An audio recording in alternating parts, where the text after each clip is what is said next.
اعوذ باللہ من الشیطان الرجیم، بسم اللہ الرحمن الرحیم۔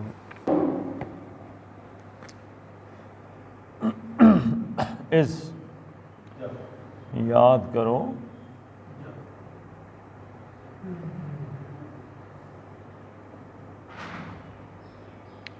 یقول، اس کے بعد مضارع آ گیا، لیکن یاد کرو تو یہ بات پرانی ہے، یعنی ماضی کا تذکرہ ہے۔ وہ کہہ رہے تھے یقول، ویسے قال کا مطلب اس نے کہا، یقول وہ کہتا ہے، اذ یقول جب وہ کہہ رہا تھا۔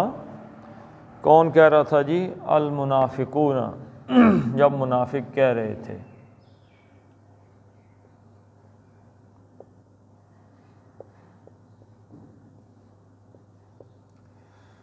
الف لام خاص کے لیے، واو نون جمع کا، اور منافق منافقت کرنے والا۔ منافق کس کو کہتے ہیں جی؟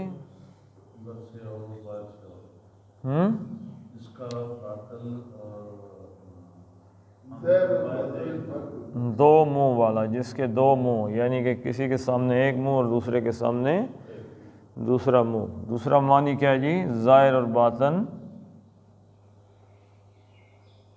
تضاد آ جائے، یعنی اندر سے کچھ ہو اور باہر سے کچھ ہو جائے۔ مراد کیا ہے؟ اور یہاں پہ کن لوگوں کو منافق کہا جا رہا ہے؟ جن لوگوں نے اسلام قبول کیا ہے دکھاوے کا، انہوں نے جب مجبور ہو کے کر لیا نا، ساری برادری نے اسلام کو، مکے میں حضور صلی اللہ علیہ وسلم آئے اور لیڈر کس کو بنا دیا گیا؟ مدینے کا حکمران یا فیصلہ کرنے والے حضور صلی اللہ علیہ وسلم۔ حضور صلی اللہ علیہ وسلم کو رہنما بنا دیا۔ آپ کے قبیلے میں کوئی باہر سے بندہ آئے اور آپ کو سربراہ بنا دے، باہر کا بندہ سربراہ بن جائے تو قبیلے کے اندر کے لوگوں کو یہ بات پسند نہیں آتی کہ باہر کے قبیلے کا بندہ ہمارا سربراہ بن گیا۔ جن لوگوں کے دلوں میں تو ایمان تھا، ان کے لیے تو حضور صلی اللہ علیہ وسلم کا جو حیثیت اور اہمیت ہے وہ تو اور تھی، لیکن جو لوگ ابھی اپنے اس قبائلی زندگی میں پھنسے ہوئے تھے، دنیاوی زندگی میں، ان کے لیے حضور صلی اللہ علیہ وسلم کو اپنا حکمران ماننا معمولی بات نہیں تھی۔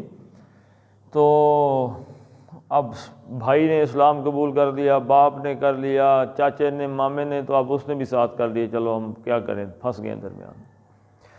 تو اب وہ منافقوں نے جنم لیا۔ مکے میں تو کوئی منافق کیسے ہو سکتا تھا؟ مکے کی زندگی میں کوئی منافق ہو سکتا تھا؟ کیوں جی؟ مشکل کیسے ہے؟ اسلام قبول کرتے ہی مار پڑنا شروع ہو جاتی، تو کسی پاگل نے اسلام قبول کرنا تھا؟ جس کے دل میں ایمان نہ ہو اور وہ کہہ دے کہ میں اسلام قبول، وہاں پہ تو سچا آدمی اسلام قبول کرے گا کہ جو مار کھانے کے لیے تیار۔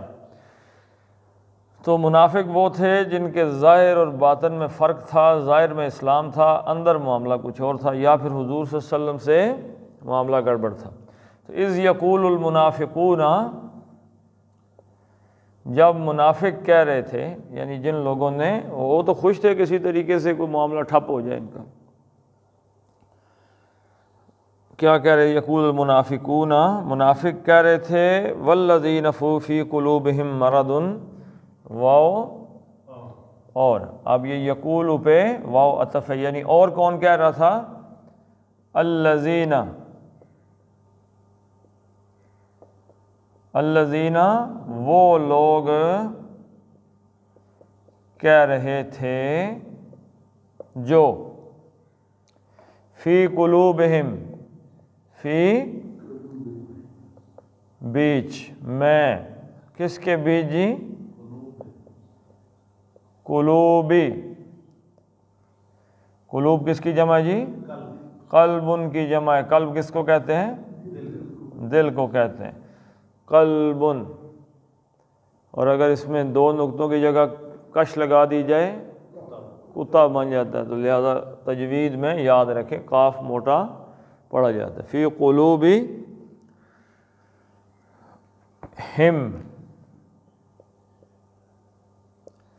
قلوبہم، قلوب اسم ہے اور ہم ضمیر ہے، کیا بن گیا جی؟ مضاف مضاف الیہ۔ ترجمہ ایسے کریں گے کاکی کے ساتھ، ہم ان کے دلوں، قلوب دلوں میں، والذین فی قلوبہم اور وہ لوگ کہہ رہے تھے جن کے دلوں میں ہے، کیا ہے جی دلوں میں؟ مرض۔ مرض کس کو کہتے ہیں جی؟ بیماری کو کہتے ہیں مرض۔ کوئی روگ تھا، کوئی بیماری تھی۔ کون سی بیماری تھی جی؟ منافقت کی بیماری تھی، اور بھی ہزار طرز کی حضور سے مخالفت ہو سکتی ہے، اللہ کے ساتھ جھگڑا ہو سکتا ہے، ہاں جی ہزار باتیں ہو سکتی ہیں نا، کچھ نہ کچھ مسجد کے دل کے اندر کوئی بیماری تھی اسلام کے نہ قبول کرنے کی حضور صلی اللہ علیہ وسلم کے ساتھ۔ وہ اور منافق دونوں کہہ رہے تھے، منافق بھی وہی ہے تھوڑے سے فرق کے ساتھ، اور یہ جو جن کے دلوں میں بیماری ہے انہوں نے ہو سکتا ہے اسلام تو قبول کر لیا ہو دل سے، لیکن آگے وہ یہ چاہتے ہوں کہ اسلام ہمیں کچھ نہ کہے۔ تو جب اسلام نے پابندیاں شنیاں لگائیں تو معاملہ کیا ہو گیا؟ گڑبڑ۔ تو اب دل سے نہیں چاہتے کہ یہ معاملہ آگے چلے، یا جو بھی ہے مسئلہ کچھ نہ کچھ دلوں میں کوئی بیماریاں پھنسائی ہوئی تھیں۔ یہ دونوں کیا کہنے لگے جی؟ اب یقولو کا آگے معاملہ، یقولو کا کیا معنی؟ وہ کہہ رہے تھے، کیا کہہ رہے تھے؟ غرہ، غرہ یغرو، غرر۔ تو غرہ یغرو کسی کو غیر یقینی کیفیت میں لے جانا، یعنی دھوکہ دے دینا۔ غرر کیا ہے؟ غیر یقینی، انسرٹینٹی کو غرر کہتے ہیں۔ یعنی اس سے مراد یہ ہے کہ ایک بندے کو دھوکہ ہو رہا ہے۔ دھوکہ کیسے ہو رہا ہے جی؟ کہ وہ سمجھ یہ رہا ہے کہ یہ جو چیز ہے یہ میرے فائدے کی ہے، کسی نے بتایا نا۔ دیکھیں غرر عام طور پہ معاہدے میں استعمال ہوتا ہے۔ کوئی بندہ کہتا ہے کہ میں تمہارے ساتھ ایک معاہدہ کرتا ہوں اور اس معاہدے میں تمہیں کیا ہوگا؟ فائدہ۔ حالانکہ جو معاہدہ کر رہا ہے وہ جانتا ہے کہ اس میں فائدہ نہیں ہے۔ مثلاً اس کی میں چھوٹی سی مثال دے دوں، کوئی بندہ گائے بھینس بکری بیچنے لگا ہے اور اسے پتہ ہے کہ یہ میری گائے بھینس بکری میں یہ مسئلہ گڑبڑ، یہ بیماری ہے یا یہ پرابلم ہے اس کا، اور وہ اس کو دھوکہ دے دیتا ہے۔ وہ کہتا ہے کہ مثلاً کوئی کہتا ہے جی میری بھینس جو ہے یہ 20 کلو دودھ دیتی ہے، جبکہ وہ دیتی کتنی ہے؟ 8 کلو دیتی ہے، 10 دیتی ہے۔ تو کوئی ٹرک شک کیا اس نے لوگوں کو سمجھانے بجھانے کے لیے، تو اس نے جب دودھ نکالا تو ایک وقت میں تو اسے دے دیا 20 کلو۔ تو اب واپس جب دوبارہ وہ اپنی اصل اسٹیشن پہ پہنچی تو کتنا دیا؟ 10۔ تو وہ جو تھا یہ دھوکہ دیا اس بندے نے اس کو۔ یہ ہے غرہ۔ غرور کا لفظ آپ پڑھ چکے ہیں، غرور۔ غرور کس کو کہتے ہیں جی؟ اسی مادے سے نکلا ہے، غرر سے، سب سے بڑا دھوکے باز۔ فعول کے وزن پر شیطان کے لیے یہ لفظ استعمال ہوا ہے۔ غرور جو ہے، غرور غے پیش کے ساتھ، غرور یہ مصدر ہے دھوکہ دینا۔ تو غرہ دھوکہ کیسے دیا جاتا ہے جی؟ کسی بندے کو پاگل بنایا جاتا ہے، یعنی کہ ایک مثال یہ ہے کہ کوئی آدمی عید کے وقت اپنا جانور لے جائے، اس کے دانت شان توڑ کے اور کہے کہ یہ پوری عمر کا قربانی کر دو، تو وہ کیا ہے؟ دھوکہ ہے۔ تو غرہ اس نے دھوکہ دیا، اس نے دھوکہ دے دیا۔ دھوکہ دینے سے مراد یہ ہے کہ وہ سمجھ رہے ہیں کہ اس میں کوئی فائدہ ہے، حالانکہ فائدہ شائدہ۔ یہ کون کہہ رہی ہے؟ یہ بات کون کہہ رہا ہے؟ کون کہہ رہا ہے جی؟ آیت کو دیکھا نہیں ہے؟ کون کہہ رہا ہے کہ ان کو دھوکہ دے دیا گیا ہے؟ اذ یقول المنافقون، منافق کہہ رہے ہیں غرہ، اس نے دھوکہ دیا۔ اب دیکھیں یہ غرہ کیا؟ یہ فعل ہے، ٹھیک ہے جی۔ غرہ کیا ہے؟ فعل۔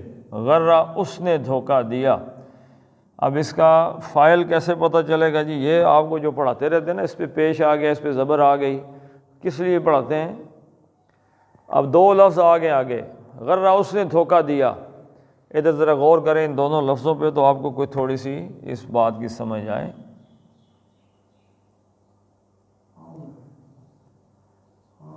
ہاؤلا، ایک لفظ آ گیا ہاؤلائی، دوسرا لفظ کیا آ گیا جی؟ ہیں دینہم۔ کوئی سمجھ آئی یہاں پہ اس کا فاعل کیا ہے؟ کیا فاعل ہے؟ دین فاعل ہے، کیسے پتہ چلا جی؟ پیش ہے۔ اب ہم نے یہ جو لکھا ہے اس نے دھوکہ دیا ہے، تو یہاں پہ ہم لیں گے دین نے دھوکہ دیا ہم ان کے، دین اسم ہے اور ہم ضمیر ہے، کیا بن گیا جی؟ مضاف مضاف الیہ۔ اس کا ترجمہ ایسے کریں گے ان کے دین نے کس چیز کو کہتے ہیں جی؟ فاعل کو کہتے ہیں۔ ان کے دین نے دھوکہ دیا ہاؤلائی، ہاؤلا کا کیا مطلب ہے جی؟ ہاذا، ہاذا کا مطلب کیا ہے؟ اس میں اشارہ ہے، ہاذا ہاذانی ہاؤلائی جمع ہے، یعنی ان سب کو، یہ مفعول ہے، ہاؤلائی کیا ہے؟ مفعول، لیکن یہ مبنی ہے، ایسے ہی چلے گا ہاؤلائی ہاؤلائی ہاؤلائی، جیسے اولائی کا ذالک ذالک ذالک وہ بھی مبنی، ہاذا ہاذا ہاذا وہ بھی مبنی، ہاذانی بھی مبنی، ہاؤلائی۔ مبنی کا کیا مطلب ہوتا ہے؟ مبنی ایسے اسم کو کہتے ہیں، یاد رکھیں، یہ غور سے دیکھ لیں، تو مبنی ایسے اسم کو کہتے ہیں جو فاعلی، مفعولی اور حالت اضافی، یعنی کہ مجرور ہونے کی شکل میں سارا کے ایک ہی شکل رکھتا ہے، یہ شکل بدلتا نہیں۔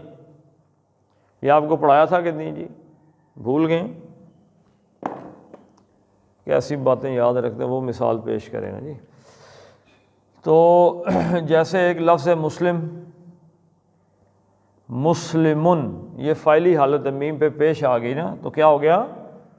فاعل بن گیا۔ مسلمن، زبر آ گئی تو کیا بن گیا؟ مفعول بن گیا۔ تو فاعلی حالت میں پیش آ گئی، مفعول کی حالت میں اس نے شکل بدلی اور زبر آ گئی۔ اب مجرور ہے، حالت جر میں آ گیا مسلمن، زیریں آ گئی، تو تین شکلیں بدلنی، اس کو کہتے ہیں مورب منصرف، اپنی شکلیں، تینوں شکلیں، تینوں حالتوں میں اپنی شکلیں بدلنے والا۔ اب جیسے دوسری بات میں نے کہی تھی، جیسے حضرت ابراہیم علیہ السلام کا نام ہے ابراہیم، اس قال ابراہیم، کس نے کہا؟ ابراہیم علیہ السلام نے، پیش آ گئی۔ اب دوسرا، اب وہ حالت نصب میں آیا تو کیا آ گیا؟ ابراہیمہ، حالت جر میں آیا تو ابراہیمہ۔ یہ غیر منصرف ہے، غیر منصرف، یہ دو شکلیں اختیار کرتے ہیں اور اس پہ دو پیشیں نہیں آتی، ابراہیمن نہیں آتا، جہنمن نہیں آتا، یعقوبن نہیں آتا، یوسفن نہیں آتا۔ منصرف انصراف کا مطلب ہے گھوم جانا، تصریف، تصریف کہتے ہیں بار بار بدل بدل کے آنے کو، ٹھیک ہے جی، عربی کا لفظ ہے۔ معرب کہتے ہیں جو عرب سے ہو، ٹھیک ہے، عربی سے۔ تو تیسرا لفظ ہے مبنی، یہ تو ہو گئے نا غیر منصرف، جو تینوں حالتوں میں بدلتے نہیں ہیں، یہ منصرف ہو گئے جو تینوں حالتوں میں بدلتے ہیں۔ اور تیسری قسم ہے مبنی کی، جو بدلتے ہی نہیں، تینوں حالتوں میں ایک جیسے رہتے ہیں، جیسے موسیٰ، حضرت موسیٰ علیہ السلام، قال موسیٰ، موسیٰ علیہ السلام نے کہا، فاعلی حالت میں بھی موسیٰ، مفعولی میں بھی، مجرور بھی ہو تو ایک جیسی شکل ہی رہتی ہے۔ اب موسیٰ تو نہیں ہے نا، عیسیٰ، موسیٰ، ہاذا، ہاؤلائی، ایک ہی شکل رہے گی، لیکن یہاں پہ ہاؤلائی کیا ہے؟ مفعول ہے۔ غرہ، دین نے، ان کے دین نے، غرہ، ان کو دھوکہ، دین نے ان کو دھوکہ دیا، ہاؤلائی، ہاذا یہ ایک، اور ہاؤلائی یہ سب، اور یہاں پہ مفعول ہے تو ترجمہ ہوگا ان سب کو ان کے دین نے دھوکہ دیا۔ یہ کون کہہ رہا ہے جی؟ منافق کہہ رہے ہیں کہ ان کے دین نے ان کو دھوکہ دے دیا ہے۔ بات سمجھ آئی کہ نہیں ہے؟ ٹھیک ہے، یہ ان کو سمجھ آ جانی چاہیے۔ تو بات سمجھے جی؟ انہوں نے کیا کہا؟ غر ہؤلاء دینہم، دینہم سے ہمیں پتہ چلا کہ دین کیا ہے؟ فاعل ہے۔ تو یہ یعنی کہ یہ پیش زبریں لگانے کا مطلب آپ کو فعل کا پتہ چلے کہ یہ کس نے کیا ہے۔ غر ہؤلاء دینہم، انہوں نے منافقوں نے کہا کہ ان کے دین نے ان کو دھوکہ دے دیا، یعنی سب کچھ اپنا نقصان کر رہے ہیں یہ تو دین کی وجہ سے یہ نقصان میں چلے گئے۔ اللہ نے کیا فرمایا؟ وَمَن يَتَوَکَّلْ، اور من، جو کوئی، آگے کیا آگے جی؟ یتوکل، لام کے اوپر کیا ہے؟ جزم۔ توکل یتوکلو، بھروسہ کرنا، تو یتوکلو تھا تو یتوکل بن گیا۔ تو اس کا مطلب ہے یہ من جو ہے یہ شرطیہ ہے، ٹھیک ہے جی؟ شرط آئے گی، جواب شرط آ جائے گی۔ اگر یتوکلو ہوتا تو پھر یہ من جو ہے یہ موصولہ ہوتا، ٹھیک ہے جی؟ جو کوئی کرتا ہے، ٹھیک ہے؟ یہ من پہ جو یتوکل آیا تو ہمیں پتہ چلا کہ یہ من جو ہے یہ شرطیہ، کوئی شرط آ گئی ہے کسی چیز کی کہ اگر یہ کرو گے تو یہ ہوگا، ٹھیک ہے جی؟ وَمَن يَتَوَکَّلُ، تو جو کوئی توکل کرے، جو کوئی توکل کرے، توکل کا کیا معنی ہے جی؟ وکیل کا لفظ تو آپ نے سنا ہوا ہے، کیا مطلب؟ عربی میں وکیل کا مطلب کیا ہے؟ اللہ کا نام ہے الوکیل، کارساز۔ کار کس کو کہتے ہیں؟ کام کو۔ ساز کس چیز کو کہتے ہیں؟ سنبھالنے والا، بنانے والا، کارساز۔ تو وکیل کا معنی یہ ہے کہ آپ نے اپنے کام کا نتیجہ، اپنے کام کو کس پہ چھوڑ دیا؟ کسی پر، ٹھیک ہے جی؟ تو یہ توکل کرنے کا مطلب کیا ہے کہ آپ نے اپنے کام کا بھروسہ، نتیجہ کس پہ چھوڑا ہے؟ اللہ پہ توکل کیا، توکل کر لیا۔ اللہ کے نبی صلی اللہ علیہ وسلم سے توکل کے معنی پوچھے ہیں کسی نے کہ نہیں؟ صحابہ نے پوچھے، انہوں نے کہا یا رسول اللہ صلی اللہ علیہ وسلم، ہم اونٹ لے کے آتے ہیں، اونٹ پہ سفر کرتے ہیں، تو کہیں پہ رکنا ہے، 2 منٹ آرام کرنا ہے، تو اونٹ کو اللہ پہ توکل کرتے ہوئے چھوڑ دیں؟ حضور صلی اللہ علیہ وسلم نے فرمایا پہلے اونٹ کا گھٹنا باندھو پھر اللہ پہ توکل کرو۔ کیا معنی ہے توکل کا جی؟ نہ سر، اسباب اختیار کرنا پھر اللہ پہ بھروسہ کرنا۔ اسباب اختیار کرنا یعنی آپ کو ہل چلائیں، اپنا بیج ڈالیں، پھر اللہ سے کہیں، یہ نہیں کہ نہ ہل چلائیں نہ بیج ڈالیں اور اللہ سے کہیں کہ یا اللہ یہاں سے لہلاتی گندم ہو جائے۔ اسباب کس چیز کو کہتے ہیں جی؟ دنیا کے اندر جو چیزیں آپ اختیار کرتے ہیں، جیسے بیمار ہو جائیں تو دوائی کھانا، دوائی کیا ہے؟ سبب ہے۔ مثلاً آپ گجر خان جا رہے ہیں تو آپ کو سبب کیا ہے؟ گاڑی۔ اب اللہ پہ توکل کر کے اڑ کے تو نہیں جا سکتے، نہیں تو گاڑی پہ جائیں گے یا پیدل چلیں گے، جو کچھ بھی کریں گے۔ جیسے یہ آپ کو ہوا چاہیے تو پنکھا کیا ہے؟ سبب کا معنی کیا ہوتا ہے جی؟ ذریعہ۔ جس ذرائع جس کو ہم کہتے ہیں، اس کی ذریعے کی جمع کیا ہے؟ ہر وہ ذریعہ کہ جس کے ذریعے یا جس کے ساتھ ہم کوئی کام یا کسی تک کوئی چیز پہنچ سکتے ہیں۔ مثلاً آپ کو گرمی لگ رہی ہے تو آپ نے پنکھا چلا کے ہوا پیدا کی، تو اس ہوا کو پیدا کرنے کا ذریعہ کیا بنا؟ پنکھا۔ یہ سبب ہے، دنیا میں موجود ہے جو چیزیں وہ اسباب ہیں۔ اب اس کے مقابلے میں آپ کہیں پنکھا ہے ہی نہیں، جو اسباب نہیں ہے، یہیں سے شرک کا جو ہے نا جی وہ پتہ چلتا ہے۔ یہ دیکھیں آپ کو میں بتاؤں کہ آپ دوائی کھاتے ہیں، دوائی سبب اختیار کرتے ہیں، بیمار ہیں آپ، لیکن اللہ کہتا ہے کہ شفا دوائی میں ہے، اللہ کے پاس ہے۔ دوائی کھا کے اللہ پہ توکل کرتے ہیں، اب اللہ تعالیٰ مجھے شفا دے دے، ٹھیک ہے جی؟ گاڑی آپ کی ہے، اس میں پیٹرول ڈلا ہوا ہے، پھر آپ کہتے ہیں یا اللہ مجھے منزل تک، گاڑی منزل تک نہیں پہنچانا اللہ نے، اللہ نہ چاہے تو منزل تک گاڑی نہیں پہنچ سکتی، لیکن یہ گاڑی سبب ہے، دوائی سبب ہے، سمجھ گئے؟ اسی طریقے سے ایک کچھ ہے ہی نہیں، فوت ہو گیا کوئی بندہ دنیا میں ہے ہی نہیں، ایک تو زندہ آدمی آپ اسے کہتے ہیں جی کہ ذرا ہاں جی سہارا بن جاؤ، مجھے سہارا دے دو، زندہ آدمی کو تو وہ تو بن گیا سبب، زندہ جو ہے دنیا میں گھوم پھر رہا ذریعہ بن گیا، بندہ فوت ہی ہو گیا ہے ہی نہیں، قبر میں چلا گیا، وہ آپ کا ذریعہ، وہ سبب سے نکل گیا، اسباب سے نکل گیا۔ تو ما فوق الاسباب جو ہے نا، جو اسباب سے ہٹ کے میٹا فزکس کی چیزیں، وہ آپ کی مدد کر، یہ اللہ ہی ہے بس کہ جو آپ کی مدد کرتا ہے، باقی کوئی نہیں۔ تو وہاں پہ اگر آپ کسی کو لے کے آ جاتے ہیں تو اس کا مطلب یہ ہے کہ آپ سمجھتے ہیں کہ یہ ابھی یہاں پہ یا زندہ ہے یا اس کا اختیار اتنا بڑا کہ یہ اللہ کے ساتھ شریک ہو گیا ہے، ما فوق الاسباب مدد کرنے میں آ گیا، ٹھیک ہے جی۔ جیسے فرشتے ہیں، اللہ تعالیٰ کی سول سروس ہے، اللہ کہتا ہے فرشتوں سے کہ یہ کر دو وہ کر دو، تو اس کے باوجود آپ جانتے ہیں کہ دو فرشتے کندھوں پہ بیٹھے ہوئے ہیں، آپ نے کبھی کہا ہے کہ یا ایھا الملائکہ، اے فرشتوں ذرا مدد کرنا، کس کو کہتے ہیں؟ ما فوق الاسباب اللہ ہی ہے بس، باقی آپ سبب اختیار کریں گے دنیا میں، جیسے کرسی رکھ کے اس کے اوپر بیٹھ گئے تو ایک یہ ذریعہ بن گیا سہارا۔ تو توکل کیا جی کہ سبب اختیار کرو اور پھر اللہ پہ بھروسہ کر لو، کہو کہ اللہ تعالیٰ اب اس سبب کو میرے حق میں، کیونکہ مسبب الاسباب کون ہے؟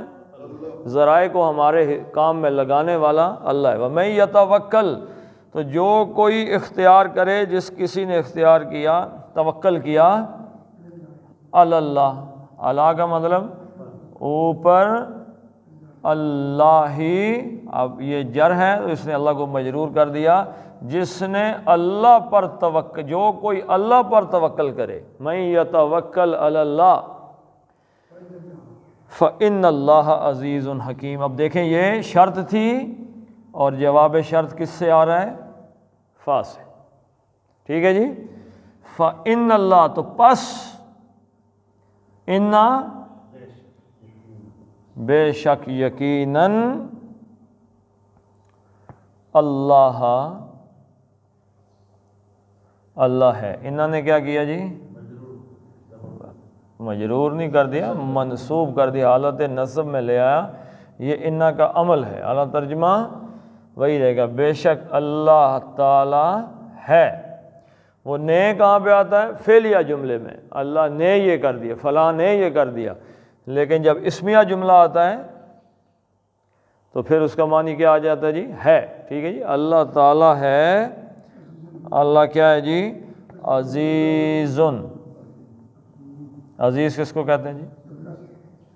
زبردست، طاقت والا، عزت والا، ٹھیک ہے جی، زبردست ہے اللہ تعالیٰ، بڑی طاقت والا ہے۔ اور دوسری صفت کیا آ گئی؟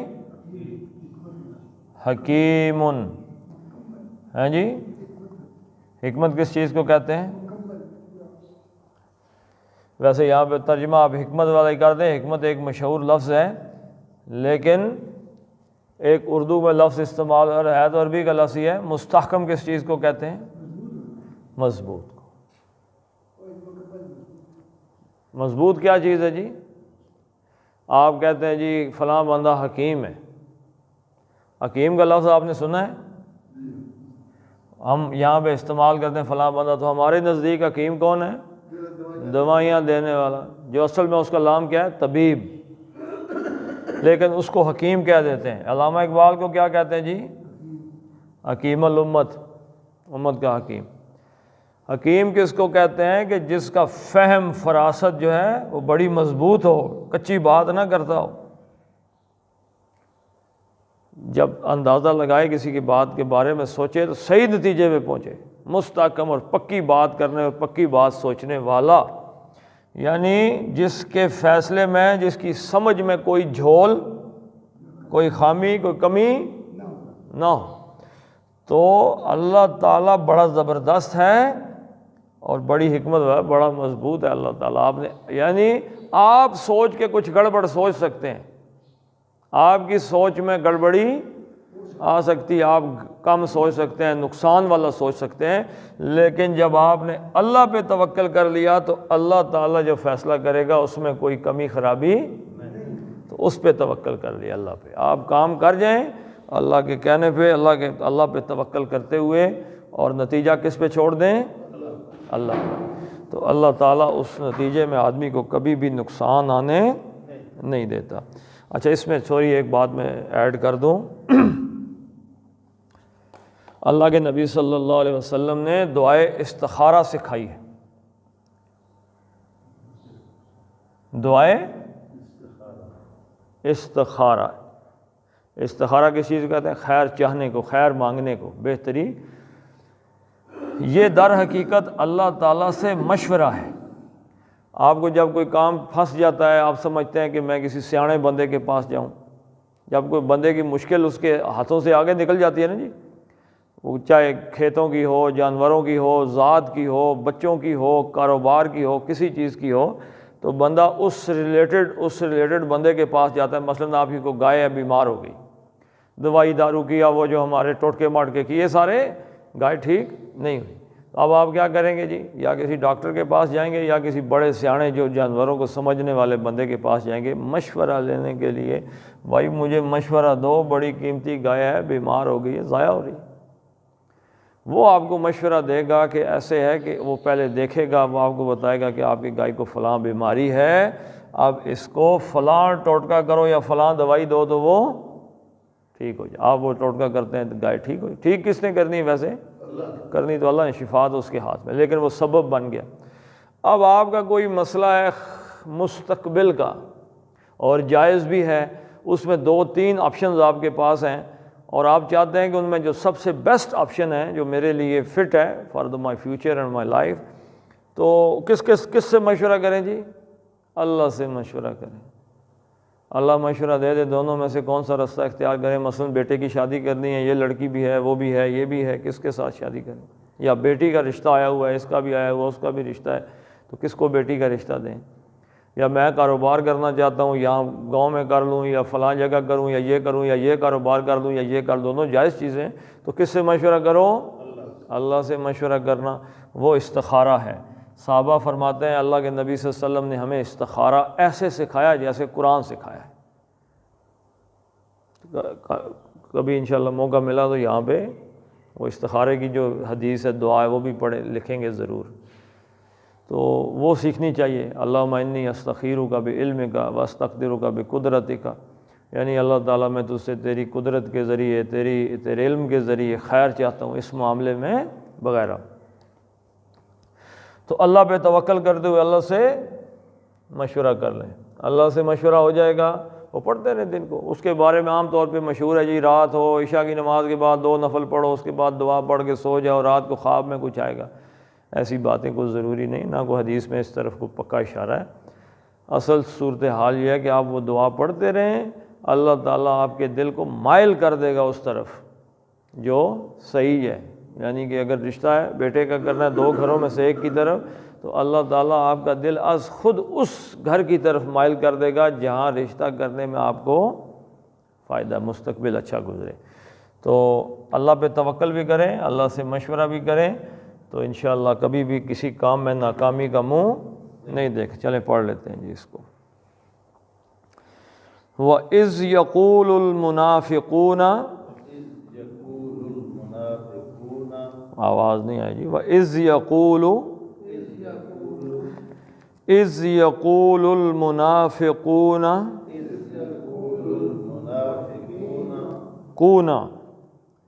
کینا نہیں، اذ یقول المنافقون والذین فی قلوبہم مرض غر، مرضن کا اظہار ہے نون کا، کیونکہ آگے ہلکی آ گیا غین، مرضن غر، مرضن غر ہؤلاء دینہم ومن یتوکل علی اللہ فإن اللہ عزیز حکیم۔ صدق اللہ العظیم۔ اللہم صلی علی محمد وعلی آل محمد کما صلیت علی ابراہیم وعلی آل ابراہیم انک حمید مجید اللہم بارک علی محمد وعلی آل محمد کما بارکت علی ابراہیم وعلی آل ابراہیم انک حمید مجید اللہم اغفر لهم وارحمهم وحاسبهم حسابا یسیرا وادخلهم الجنہ واعذهم من عذاب القبر ومن عذاب النار اللہم من احییته منا فاحیہ علی الاسلام ومن توفیته منا فتوفه علی الایمان اللہم اذہب الباس رب الناس واشف انت الشافی لا شفاء الا شفاؤک شفاء لا یغادر سقما وصلی اللہ تعالی علی خیر خلقہ محمد وعلی آلہ وصحبہ اجمعین برحمتک یا ارحم الراحمین.